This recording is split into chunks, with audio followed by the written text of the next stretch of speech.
Welcome to today's episode, everyone. For those of you just joining the podcast, my name is Marvin Fuentes and I am the founder of Fountain AI.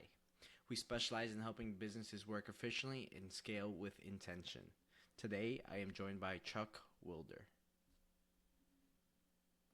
What year did you get into this business then? I got into the business in 1998 when I first got exposure into the portable toilet and roll-off business. I became full-time in it in 2005. Oh, I wow. It was took 6 years.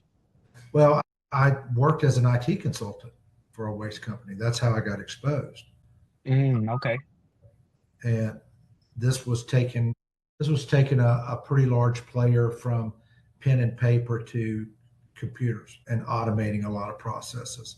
The precursor long before AI, you know, just getting people off of pen and paper. And the owner of that company actually hired me away from my law enforcement job to help him run his business. And then ended up selling that company, and I worked for another company. Then in 2009, I was hired by this company to build the roll-off division of the company and the portable toilets. And my partner and I purchased the company from the original owner in 2023. But I had built the company since 2009. Yeah, that's a long time. And then no We, regrets, we grew it. I assume. We grew it from the day I started, 159 toilets to over 2,000 Oh, toilets. wow. And you just do Florida? Yeah, just do Florida. I work. The 13 counties that we cover are mostly roll off. We probably cover a half a dozen counties in portable toilets Oh, wow. Okay. And because you there's can make a lot of competitors near you? you can make money on a roll off that's rural. You cannot make money off a portable toilet that's rural. You can't. Mm. You're going to become price adverse to run, 20 miles to service one toilet, especially if there's a competitor closer. You got to make it make sense. You make money in portable Yeah. toilets with density. You want to roll into a neighborhood that's under construction and get 15 in that neighborhood. You don't want to run up and do one on a farm 25 miles north, not for $100 a month, $25 a week. When you break it out, you're going to pay more in fuel to get up there than it costs you to. So you just got to know how you really want to grow portable toilets like in concentric circles. You want to work out from the Yeah. center, and then eventually you'll fill in. Now, if there's the potential to fill in it, I'm saying you kind of take the dog to get the gravy. So Mhm. if you may have to take this one out there that you're not going to make any money at, but that guy's going to build a big subdivision in another place. You're going to take that one to get a bigger chunk of the pie with him somewhere else. But you got to know that going in. Yeah. And So, sometimes we'll take a job and we'll sub it out to an operator that's closer. That way we still capture the customer. We still control the customer, but we're not having to pay the full expense of what it would take for us to get up yeah, no, that makes perfect sense. That's exactly what we did there. at the last business. And I think it was a huge reason why we scaled very quickly. My partner wasn't in agreement with that. He wanted all the little stuff. And at the beginning, okay, to build, I guess, some, rapport with the community and whatnot. But it's, the big fish. We had to say no to a lot of small jobs and just Well, sub them off. you gotta be smart enough to know what you're good at, but more importantly, you gotta be smart enough to know what you're not good at, and Hmm. focus on the bigger picture.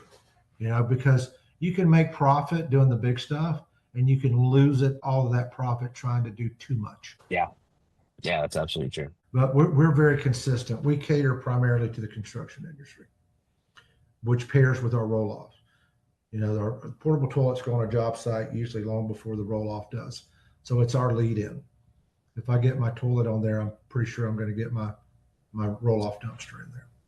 And portable toilets is about 20% of our revenue. 80% roll off, 20% portable toilets. I would think it would be a little No, closer, but no, there's a lot more revenue in roll offs than there are in portable toilets. Now, don't get me wrong; it's very cost adverse to get Mhm. into the roll-off game. The trucks are $300,000 a piece. The cans are $5,000 a piece. So it's very tough. You're not going to go in big. You got to grow yourself into a market. You know, cash flow yourself into a market. Yeah. You don't want to be servicing a lot of debt. It's hard to survive, especially in the construction market, because you can have a downturn in construction just off of a bad news article. Oh, well. Things happen. If people were going to build a development and they think their interest rates are going to go up, they may hit the pause button.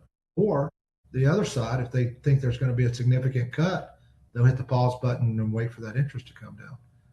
Before you go and spend $100 million on an up, interest is a big number. Yeah. So if you can pause it for a month or 2 months and hope that you gain a point on interest, and it's worth waiting. So, Yeah. and as an operator, you don't know these things. You don't know what these developers are going to do, or necessarily what the market. We try to stay in tune with that. We watch a lot of indicators to see what our market is going to do, so we can be in advance of it. And we have diversified our business to be prepared for a downturn in construction. We do a lot of military work as well, military and ports, and we've got a couple shipyards that, with some government funded contracts, that money's allocated. That's it's almost a hedge bet against the construction industry. Did you ever have any significant problem with them holding off, these Not developers? 2007. It Hmm. was like you got shoved off a cliff. It didn't gradually taper off. It fell into oblivion almost overnight. Within a 3 month period, it was devastating. And the bigger problem is just prior to that, you're running wide open, so you've got cash flow that's running positive and everything's great, and then all of a sudden a month you start seeing some slow pays, and then in your mind you're thinking, okay, this is an anomaly, and then 60 Hmm. days comes, and then by the time 90 days comes, they're not paying because they didn't get paid, and it's Yeah. this domino effect.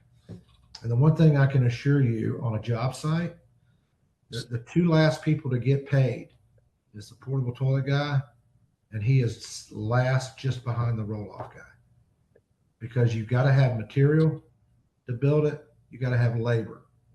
If you don't pay your labor, they don't show up. Yeah. You don't pay for your materials, they don't show up. You can stack debris in a pile on a job site, and you can send your guys down to the gas station to use the restroom. But so you end up being in line. One of the things that we're very good at is our collections. We stay on top. We watch it. I watch it. That's my end, is the numbers in. And I look for anomalies. I look for customers who pay like clockwork, and now all of a sudden they're 15 days late. I'm not going to wait till they're 30 days late. I see. I'm going to call them and make sure, friendly, is everything okay? I've noticed the last 2 years our invoice almost crosses with a check, but now it didn't. Is everything okay? I'm not going to let that guy get dug into me for 60 days. I'm not going to just keep expending cash flow to service a customer that may never pay. And this may not be intentionally on his part. He very well could be waiting on a draw for, say, during COVID. You had situations where factories were shutting down. Well, if you can't get your draw from the bank until the windows are installed, and the windows are 8 weeks behind, you can't pay your bills because you don't have a draw. You're dependent on that draw, that percentage of completion, to get funding to pay them, keep moving. So those things happen. So you have to be aware, so you don't become a casualty of things you can't control. Yeah. With that being said, what advice would you give to somebody entering the industry to try to refrain from getting, stuck on those Just pay type of COD, bill in advance. on advance? Our portable toilets are built in advance. I have a great number of roll-off customers that are also what we consider COD. They pay in advance. You're never going to get away with that with the big guys. if you're dealing with a national contractor, let's say they go around, they build Holiday Inns or whatever, you're going to have to give them an account, or you're not going to do business with them. Okay. How they operate. So there is some risk that you have to take on, but make it calculated risk. Don't give everybody credit, because not everybody is worthy of credit. And my particular rule is, if I give you a credit account, if you ever touch 60 days, you immediately go to COD. And I don't care how account you are or how long you've been in business with me. That's just the rule. You don't go 60 days, because we're not a bank. We're not financing your construction project. And if you're holding our money, that's typically what we're doing. So we're giving you a no interest loan. I see. Yeah, cash as well, COD, and billing in advance. That's another thing. I love how you're mentioning all these little things, because I'm glad I did a lot of these things that you're mentioning. It's similar to, like I said, the last business, because we did that too, and a lot of our competitors didn't, and they got themselves stuck in many situations. Well, business is business regardless of the product. Yeah. So anyone that follows good business practices, doesn't matter what the widget is going to do a lot of things similarly if you want to be successful. Now, you can gamble, and sometimes you'll be okay, but you're putting yourself out there, and you can get yourself overextended and in a bad spot. Yeah, absolutely. Is there any specific success story in your career that really stands out to you? Maybe a big job that was a turning point for you guys to really jump the numbers? Yeah, I'll tell you what changed that probably was a major turning point there's been a couple things that's happened in our particular company that were situational, and it was a matter of seizing an opportunity, seeing it and seizing it, and not dragging your feet on it. In the very beginning, I always had all of our office phones rolled to my cell phone for after hours. Okay. Which basically makes you a slave to your business. All right, but when you're starting off, you need everything. You don't want to miss anything. And I got a call about 7:00 at night in 2010. It was after the BP oil spill in the Gulf, and it was from Waste Management, who had gotten the contract for shoreside cleanup services for that disaster, and they needed portable toilets in a very big way. And this was, at that time, we were fighting ourselves out of a recession. There wasn't a lot of construction going on. And because I answered that call, we put out a couple hundred toilets over the next few weeks with 7-day-a-week service, some of them twice a day. And that was a huge economic boost to our company. And that's one situation. We had a large competitor that sold to another large competitor in our region, and they chose not to buy a large portion of the previous company's inventory because it was not up to their standard. But most of that equipment was very usable for small guys. Do a little bit of repair. You don't have to have brand new. And that actually changed our ability almost overnight. That made us a fairly large player. And the company that bought out the previous company did not want to be in the portable toilet business, but the company that they bought was. And it was offered to us at a price. And we told them we weren't interested in buying it because we were taking the customers daily because they weren't servicing them. It sounded arrogant, but it was just being truthful. You don't buy what you're going to take. Why would you do that? But I offered them an olive branch. I said, what we will do, I'll take over your routes tomorrow, and we will operate them for 3 months. And you bill your customers. And after 3 months, all the equipment is ours, and we take over. So what they got for the business was what they were able to bill and collect for 90 days. So what was originally priced out at over $300,000, we did it for under 30 in operating costs to run the trucks and service the routes for those 3 months. And what we originally was told was about 900 toilets. ended up being closer to probably 1,800 toilets, and they were in much better shape than some of the ones we had. So we were Okay. able to refresh our entire inventory for that deal. Wow. So that worked out. That worked out definitely in our favor. Today, we're probably the largest portable toilet operator in the Panhandle as far as volume. Oh, that's amazing. That's a very creative way. I'm assuming they were happy with that as well because they probably went to be Sure. bought out, right? Well, the thing is, they got something for nothing Yeah. because they didn't want to run it, and we ended up with not only toilets. I think we ended up with 3 or 4 trucks in the deal too. How many trucks do you guys have now? I think we have 15 portable toilet trucks. We have 32 roll-off trucks. We've got a couple tractor trailers with tankers that we haul our liquid waste to the treatment plants, and various other support vehicles. Nice. We service somewhere around uh, 2,200 portable toilets a week. You Mhm. said you have 2,000, right? Yeah. So it's just rotating. No, we have. When I say the 2,200, we've got a little over 2,000. Got it. Okay. But we have some accounts we service 7 days a week. Same toilet, but we go back every day and service them. The shipyards are serviced every day. The shipyards? Yes, every day. Okay. I see. What are your biggest clients? You said construction, correct? Yeah, our biggest clients are we have exclusivity contracts Okay. with some developments. They don't want to see 15 different color toilets out there dealing with 15 different route trucks running up and down their streets. So we do exclusivity contracts where we'll take the entire development, and if a contractor comes in to build, he has to go through the association and order his toilets. The association pays us. The association bills the builder. So we get one check. We send one bill to the association, and it's their responsibility to collect their money from the builder, which is not very hard because most of them require a deposit for the builder to build in there. So I have several of those, but that are both for portable toilets and for roll. Wow.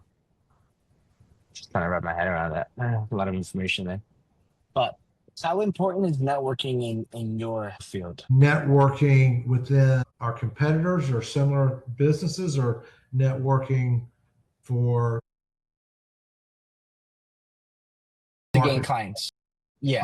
Yes, I think it's extremely important, but it's got to be put you got to spend your money in the right direction. If you think about it, if a contractor drives into a neighborhood and he drives by 15 of your toilets, he's probably not going to scratch his head and go, well, I wonder who I call for a toilet. I mean, yeah. All right. So what you want is to make sure that your product is signed properly to where it's not too busy, that it's easily recognizable. We do that by the color of our units. Now we have different colors, but we try to keep a certain color in a certain area, so people pretty much know, okay, that's. But as you get competition that comes in, sometimes they'll have their own color, or sometimes they get whatever they buy and it be the same color as yours. But no, I have a full-time outside sales guy that's out calling on contractors that are out in the field. So I think networking is super important.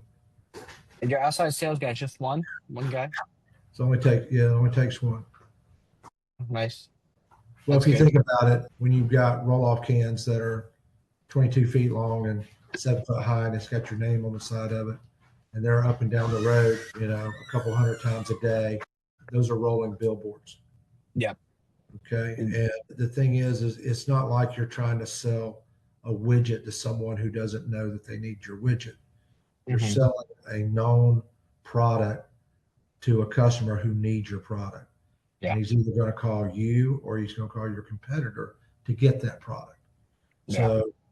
So where you have to set yourself apart is service. We all have a square box or a same, plastic toilet that we put out. And two things that separate one from the other. It could be price, but more importantly, it's your service. A cheap price is not very cheap when no one will use it because it's foul, it hasn't been serviced properly. Or a dumpster it's been loaded for a week and you're waiting for them to come get it and you're stacking stuff on the ground, which means you got to handle it twice, which costs you money. You need to have a dependable service. Portable toilets are serviced weekly. The contractors know that if their route day is on Wednesday, every Wednesday that guy's going to show up and service your toilet. They're not wondering when it's going to be, because if they don't know, they're going to keep your staff busy answering phone calls. Hey, when are you going to come clean my toilet? You don't need that. You need a reliable, predictable service schedule. No, I'm just trying to think. I know you mentioned earlier with your competitors. How often do you, I guess, sub off jobs to them? Usually if I'm subbing off a job to a competitor, it's not a close competitor. It may be someone Okay. out of my market. I never sub something that's within my market. You just don't need to. No. If I don't have enough equipment, I'll buy another truck or I'll buy more toilets. Yeah. So I'm more Okay. interested in growing my business than theirs. Now, what's your goal for this upcoming year? Do you have a specific goal in mind? We've been experiencing a fairly steady 18 to 20% growth for the last 12 years. It's almost I have not had a year that we've generated less revenue than the year prior. We have always had growth. That's amazing.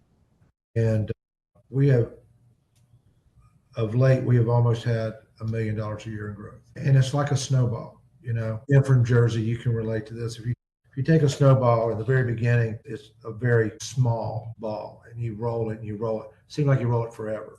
And then all of a sudden it starts to gain mass. And then once it gains mass, every time you roll it, it gets noticeably bigger. Well, that's the same in business. It takes forever to get that snowball rolling, to start gaining mass. But then once you get to a certain size, it seems like every year or every revolution, it gains substantial mass. And you have to prepare for that. You have to make sure, number one, that you're constantly maintaining your level of service. You're paying attention to the condition of your equipment. That may be your trucks, that may be your units in the field. But most importantly, you have to take care of your labor. You have to make sure your people are paid well. You have to make sure that they're educated properly for the tasks that they're doing. You have to give them benefits that glue them to your company and build loyalty. You don't want a revolving door, because cost you more money to train, replace, and retrain than it costs to properly train or maybe retrain existing staff and pay them well. So my philosophy is I would rather overpay and have loyalty and longevity than to underpay and constantly be on the labor hunt. We went for a period of, I think it was almost 5 months. We never took an application. Oh, yeah? Yeah. And the only reason we had to take the sign down was because we were growing. We needed to add an additional route. So How many people do you have in your team? 60. 60. Well, that's a big team. That's a big team. And what do you think is your biggest time waster, or what takes up most of your time on your day to day? Unnecessary meetings and long drawn out explanations for very short problems. There's an old saying that some people have a problem for every solution. Okay. You have to be mindful of the people who overcomplicate simple tasks. Mm-hmm. I have a problem with people who sometimes I have, and this is occasionally, most of my staff know, to get to the point, because time is money. I can make more money, but I can't make more time. So I don't like people who waste it, picky about where I spend my time. But I tell my guys, I'd love the 8-course problem, but I got time for the sandwich version. So why don't you give me the sandwich version of this 8-course problem, which means get rid of all the drama. And Yeah.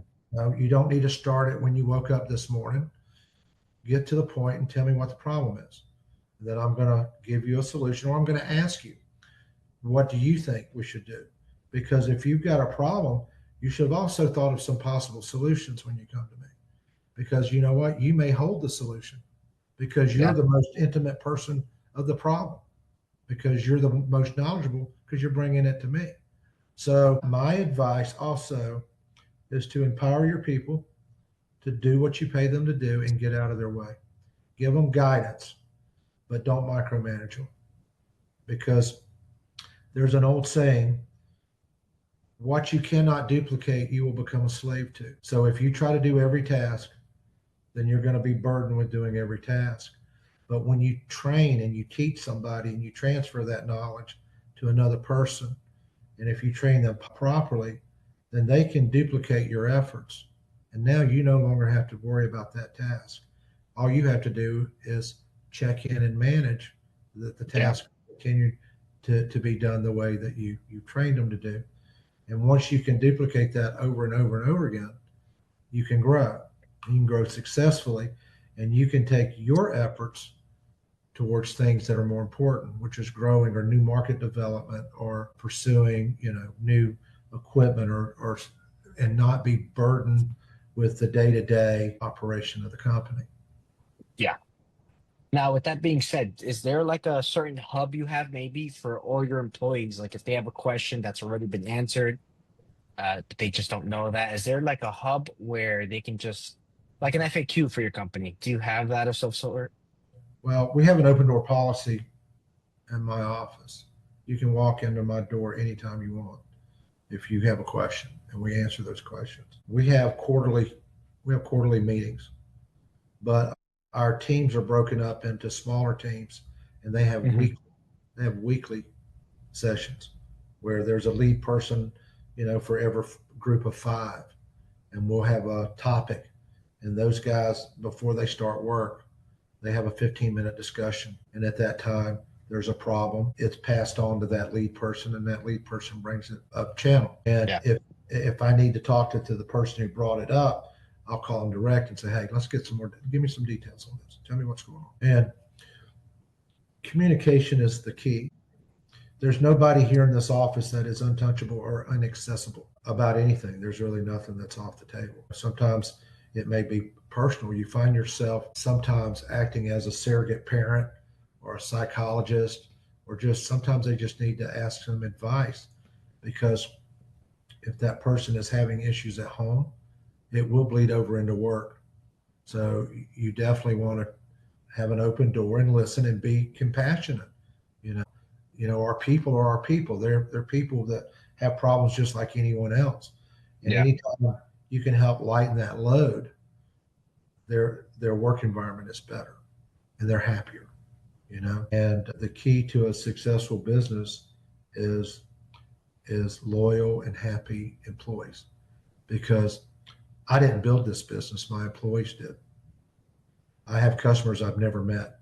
I've talked to them on the phone, but my employees are the face of this company. So I want to make sure that interaction is always a positive interaction. That if someone stopped one of my people on the street and says, hey, how are these people to work for? I want them to be able to say they're the best company I've ever worked for. They are really good people, because that's important. And that's more important than any dollar that I can drag out of this place, is a positive reputation in our community. And if you focus on doing a good job and maintaining your integrity, the money will follow. It will come. It will come. Yeah. So if you're only focused on making money, you've already missed the boat. So that's a very beautiful and powerful thing. But that's because we're a service company. We're not a product company.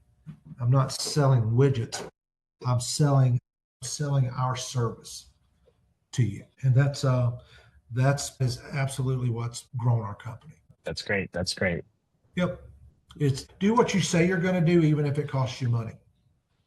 If you told someone you're going to do something and you misjudged it You take it on the chin and you learn from it. You take it as a bought lesson. You don't Yes, penalize your customer for that. absolutely. And it'll come back Absolutely. around. It'll come back around. It's never hard to do what's right. If you have to sit and think about it, then you're trying to figure out how not to do what's right and just stop. We all know what's right from wrong. As soon as you think about it, the right answer comes first. You may not agree with it, so you try to rationalize yourself out of it, but the right answer always comes first of what the right thing to do is. So follow that, and you're going to be fine. Yeah, yeah. I was gonna ask you what's the best takeaway you could leave the listeners. I don't know if you if that's one of them. That would just do what you say you're going to do. No, that's amazing. One last question for you before I have to run off. Hypothetically, if you had a magic wand to fix whatever business problem you have right now, or it's slowing you down or stopping you from reaching your goal, what would it be? Is to impress on the guy who's starting today that if he will anchor in and invest his time for longevity, that he will make more money and gain more benefit by staying than leaving a dollar across town. Because what often happens with the younger guys, we have a 401k program. Yeah. Is to get. I tell every guy that works for me, get involved in our 401k. Put that 4% back, because when you put 4%, I'm going to match it 4%. That's free money, and it's going to sit there and grow and gain at 3% a year on the bottom side. And by the time you get older, you're going to have a sizable amount of money there. But if you're always jumping jobs to gain 50 cents or a dollar, that's for the now. You're never going to realize that nest egg on the backside. You're going to end up working till the day you die. But if you'll get somewhere and invest in a company, or the best thing you could do is start your own company. Because there's a saying I heard recently that really rang true to me. You are either a person that takes risk, or you're a person that works for someone who takes risk. And you have to choose which of those you are. And there's nothing wrong with being an employee. There's nothing wrong with clocking in, doing your work, clocking out, and going home and living your life. Absolutely nothing wrong with that. The world exists and rotates because of that.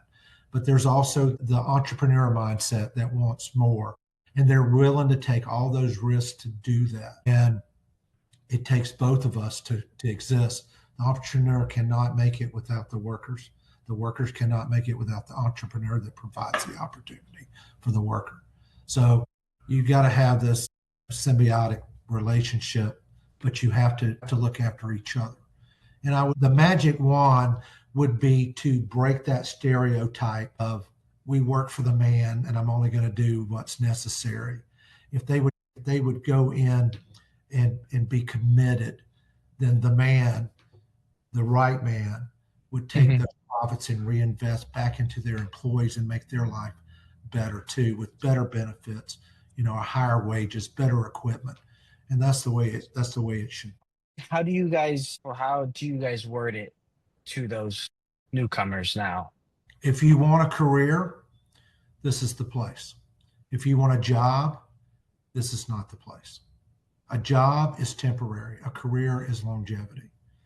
Now, I've taken kids who, when I say kids, young people who have no experience at anything, and I've given them entry-level jobs, put them on a non-CDL truck to clean portable toilets, put them through CDL training and helped them get their commercial driver's license, put them into a commercial roll-off truck. And this is a person I think the lowest person I got makes $40K a year. And that's a lot better than minimum wage. Yeah. But in a couple years' time, have them making $80K a year by becoming a commercial driver. And here's the thing, whether they choose to stay with me or not, once they get that commercial driver's license, they will never be out of work. There's always a shortage of commercial drivers. And if they want to decide to leave me, I'm in a trust state company, and they want to do long haul and go to work driving across the country, that's on them. But we provide a path for growth. The average employee that I have has been with me 7 years. Most of my That's average. Yes, that's my average. A lot of my employees have been with me greater than 10. So, and we pay longevity bonuses. We pay when someone has a vacation, we pay a certain amount of dollars for every year that they've been with us, because what a lot of companies do, nothing against the companies, but say they give you a week's vacation. Well, all you can do with that week's vacation is replace the week you stayed home. Okay. But if I give you 2 weeks vacation, you can sell a week of that back to me, and I pay you a longevity bonus that coincides with your vacation. Now you've got a week's vacation to pay for the week you're out of work, and now you've got some money you can actually leave and take your family and go do something with, and not have to worry about paying the bills, because and we really encourage our staff to take vacations. You need a mental break from work.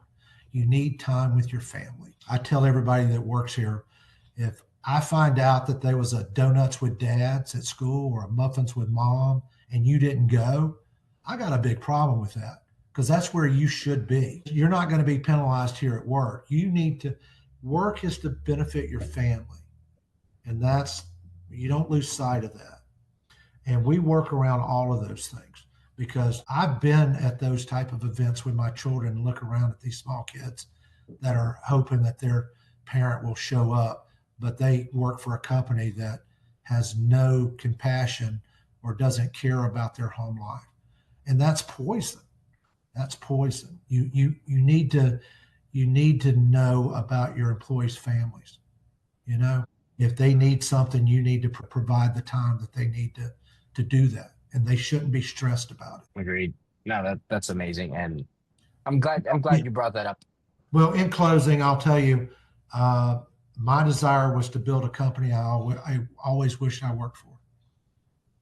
Yeah. So, and that's our culture here, and that's you gotta crawl before you walk, and you gotta walk before you run. This didn't happen overnight. This was 20 years in the making. And the one thing that I learned about work, I've worked for some really good people, and I've worked for some really terrible people. And what I learned from that is the right way to run a company. You need to know the bad ways as long as the good ways. You get that well-rounded education. But I like to think that I run an extremely good company to work for. From the sound of it, you definitely do, and kudos to you for really sticking to that culture, because Sure. I feel like that's dying some industries, and it's hard to see. A lot of people put money over the real life that we have right in front of us, and at least that's from my experience. I hope that's not the case. I would rather have less profits and a more productive, happy, healthy staff. Agreed. Okay, because that's what's going to carry your longevity. You want people that are here till they retire. You don't want people that are here until the next best opportunity comes up. You always want to be the best opportunity, because no one leaves to make less money, and no one leaves to be treated worse.